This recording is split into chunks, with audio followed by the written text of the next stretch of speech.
Time now for another check on your morning forecast, Henry. Well, with all this warm weather, perfect time to put in a pool if you win the lottery.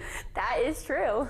Well, unfortunately, probably not going to be a good time to use it going into next week because we're going to be seeing that colder weather returning thanks to some rain activity that we're going to be seeing through the second half of the week, with that main round coming through Thursday night. And after that's done, those temperatures are going to be dropping heading into the weekend.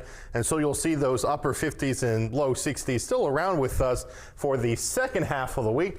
But then into Saturday and Sunday, here comes that drop. And the start of next week, we're back into those 30s. So even though you don't need that winter coat on at the moment today, don't put them away just yet because it is still February. But right now, our radar is nice and quiet, looking at lots of cloud cover around for your morning commute. This is all thanks to a low that's making its way across the upper Midwest, bringing in plenty of snow into northern Minnesota and into Michigan. But for us, we have that warm air moving in, and that's going to allow for some shower activity to develop late this morning and into the early afternoon. But overall, we're really not expecting that much activity.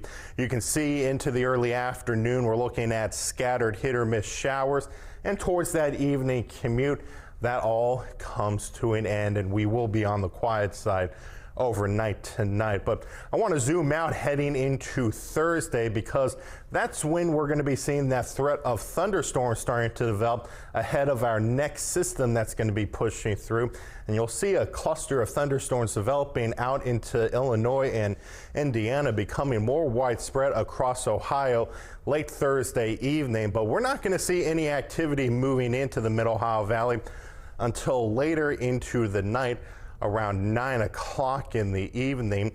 And yes, we are looking at that potential for some rumbles of thunder pushing through Thursday night. That'll continue through the wee early morning hours of Friday before that cold front pushes through, and that's going to be bringing us some gusty winds into Friday. But there is going to be that potential for some strong storms potentially out towards the west, but here in the Mid Ohio Valley, we're looking at a low-end threat for some strong storms, producing some strong gusty winds. That's in that green over into Athens, but Parkersburg and Marietta not under that threat for severe weather. So for today, looking at those occasional showers late this morning and into the early afternoon. Overnight tonight, just looking at mainly cloudy skies, only down into the 40s. And for tomorrow, most of the day quiet until the late evening when we track that rain and thunderstorm activity moving in. And over the next several days, looking at that colder weather filtering in. Start of next week does start off quiet but cold, mid-30s to upper 30s Monday and Tuesday, and those overnight lows back into the 20s. Emma Grace.